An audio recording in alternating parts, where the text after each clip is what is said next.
Bir gurun başlarda ayet bağın tevil etmeklik sıfatı. O tordi keşim Molla Esadullah Ekberi getirip var şunu nef ediptir. Ayet bağın bir batıl da Müslüman doğun. İneleke mudemin bir nesne suret okuyun. O şu bahsi inşallah tokuduydu. Beter soruşturmayın. Tevil sıfat. Yani o da Allah Teala bir Kur'an'ı bir lafzı ediptir öz hakkında, öz sıfatının hakkında. Şundan şu mananı düşünüp olmaya.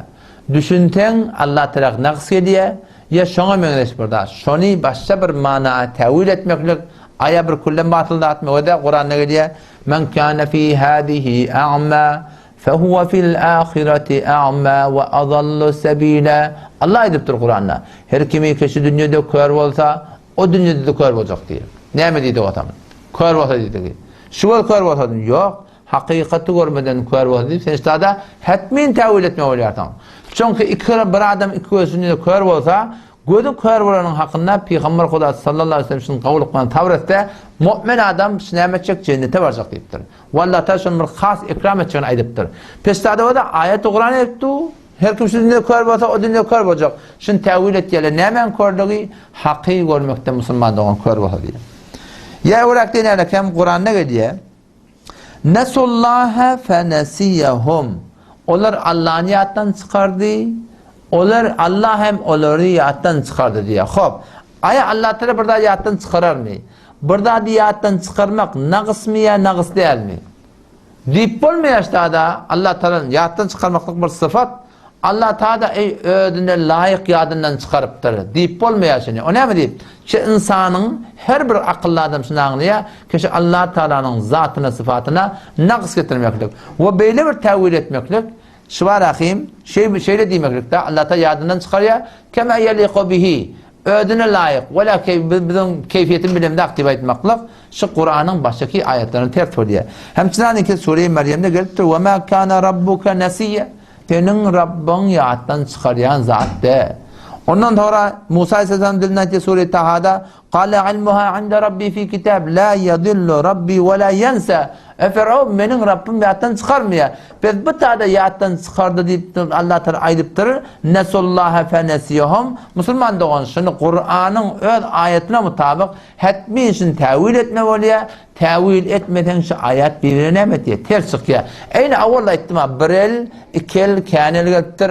Bir göz, kân göz geliptir. Vecih geliptir. Kadem geliptir. Yorgulamaklık geliptir. Namaz okuyunca uydurmaklık geliptir. Eğer şunları tevil edilmese Kur'an'ın lelfazları, manileri birbirine ters çıkıyor. Şu taydın Selefi Salih bir çarçı bu Kur'an'ın hadis bir usul-i şer'e ne kadar da ne ettirler?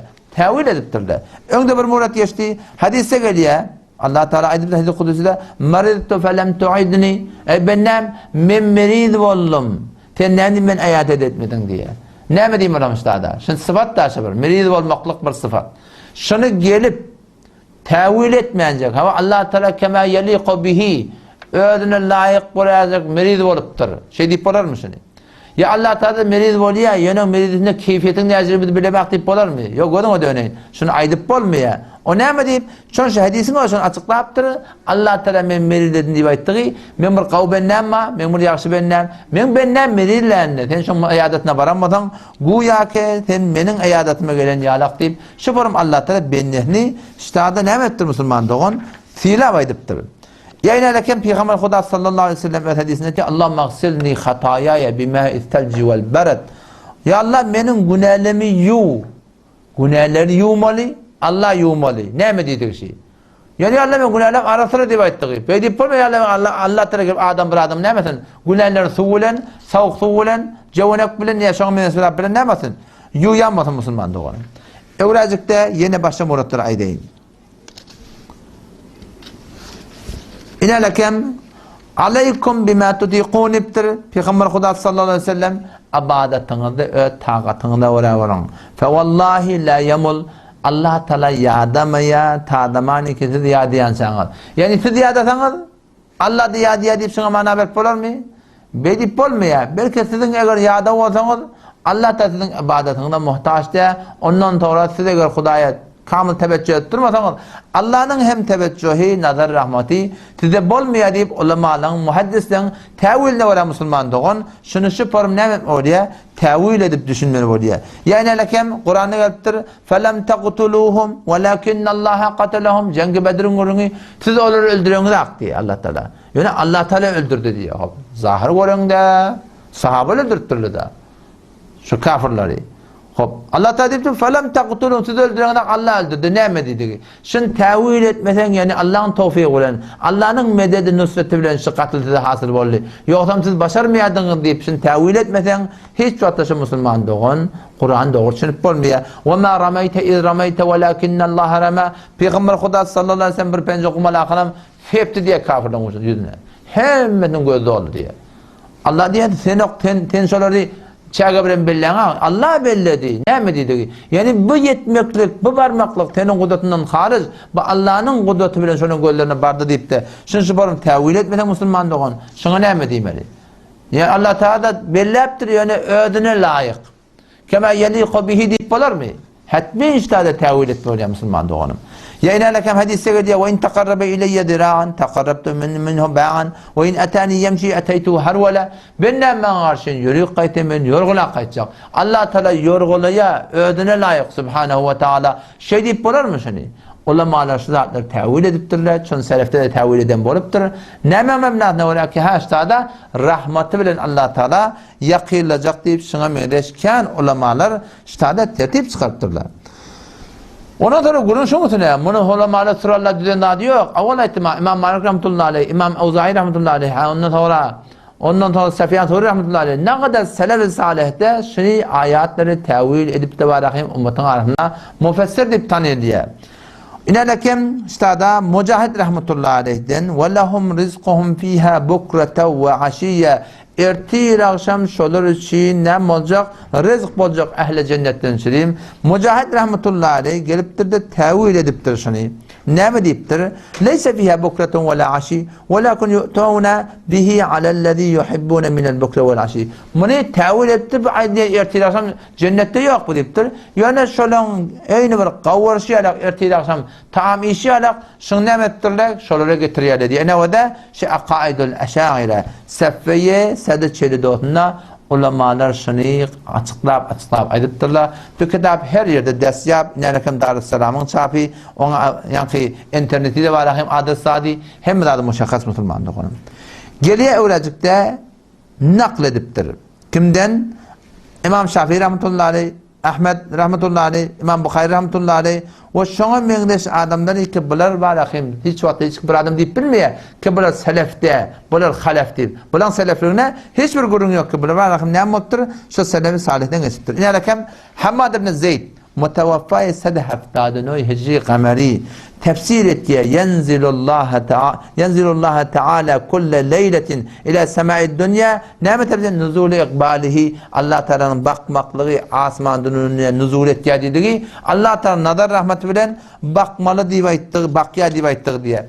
Nerede getirildir? El esma ve sıfat Beyhaqi rahmetullahi aleyh seffiye ponsado haftadu doğduğuna bab hel yandurune illa eyyetiyahumullah diye getirildir. Öğrencikten İmam Bukhari rahmetullahi aleyh'ten tevilini İmam Bukhari rahmetullahi tevilini getiriyor. Onu nereden naklediptir? İmam Bukhari rahmetullahi aleyh Peygamber Huda sallallahu aleyhi ve sellem bir at biniyor. O atı minip de vecettuhu bahren derya gördüm ben dedi. Derya at derya cürgüne var. Şimdi tevil ettiği ne mi dediği beter bir gitmekli gavi çafanla öyle bir derya yarak zahiri kaygısız var ya deyip ayttık diye. Nerede getirttirmeyi tevili inelekem Halk af'alil abad ve red alel cehmiye İmam Bukhari rahmetullahi aleyhin kitabı seffi sedun notunda. Ne o da İmam Bukhari rahmetullahi aleyhin tevil ediptir. Gelip de kullen tevili batıl deyip barakayım. Şu bir hiddet bilen şiddet bilen dağıt yazmakta Müslüman doğun. Şu bir ulukamır yanlışlık yani. Ondan sonra gediye evracıkta. Şunu mühendiş İmam Bukhari rahmetullahi aleyhin feyedhakallahu tebareke ve teala minhu deyiptir. Allah Teala da gülye diyen manat ne ediptir? Rahmet diye ayttığı deyiptir. Gülmekliği ne tevil ediptirler? rahmat mana alttır Müslüman doğan. Nerede geliptir? Görecek olan inalekim Seyyid Bukhari'da da şerik edip vermeliler. Ravahul Bukhari fit tevhid babı kavlillahi teala vucuhu yevme idin nadira hadis 7437 çaplar muhtelif şımarı güzaydı bazı muhtelif bota bular. Her kim barıp görecek bota Müslüman doğan barıp şunu ne damali. Göramali esma-i sıfat ve hakidede seffe 378'inde şu tevil sıfatın hakkında ulamalar Müslüman doğanım şuna mengdes zatları kan yazıptırlar. Ama gelip şu mevzunu kullen bir inkar eden şeklinde tevil sıfatı bilkul batıl edip aya mi tavan sıfatı Xudavandra tevil nemud. Ondan sonra pes müşahhas şud. Herkes bir ayet ve sıfatı Xudavandra tevil kunet. Tıpkı gufti İmam Ebu Hanife el cümle grubu kaderiye mu'tezile mübaşşet naz ehl-i sünnet. Ha onu İmam Bukhari rahmetullahi aleyh, Allah'ın Beyhaqi rahmetullahi aleyh, Hammad ibn Seleme ve şana mengdeş ve alakim. Nağı Hammad ibn Zeyd ne kadar bizim ulu kavlamız ki geçende tevil ettirler. İmam Malik bir kaptırlar, İmam Uzayi bir tarafta, Sufyan Tavri hem rahimahumullah bir taraf. Bunlar onu mu'tezili olttur falan olttur. İmam Adem rahmetullahi aleyh tevili öz vatanına gayri caiz biliptir. Ne mebnatının inaleke Mevla Hayrah'la açıklayıp düşündürüyor. Ver mebnayı şu ki şundan kat'en manası demektir. Ve sonra selef hemşin tevil ettir. Ne mebnatının tevil ettir. Bir zarureti varıptır. Kim Mevla Hayrah'la inalekem Bab-ı Kıyam-ı Leyle cildisi yankı seffe 924 mirkatta var şu meseleni açıklayıp ödünün aydınlığa diyor ki sen onu diyecek bu adam gibi Hanefi yok.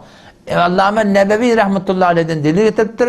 Keşke bir zaruret direkte bulandat öz çarçobu şeride ne diye şunu tevil ediyor diptir. Sonra da böyle acayip bir ayet diyor. İnhayı ki Xuda muntiseb Ebu Hanife mi kunan miguyen tevil hem hakkas bayet sual kar ki çera Ebu Hanife bir hiç tevil caiz nemidanen veli şema miguyi caiz است pes bu gufti Xuda İmam Ebu Hanife şema ya akideye kaderi daray ya akideye mu'tezile ra ondan sonra beni oturup ayeti eğer akideye maturidi şema muhalife akideye İmam Ebu Hanife است pes bedani ki çar imam ehl-i sünnet hemin akidere der babı tevili sebatlar yani ne bir kol tevil etmeklik kullen olur batıl biliye, bir de batıl rivayet diye.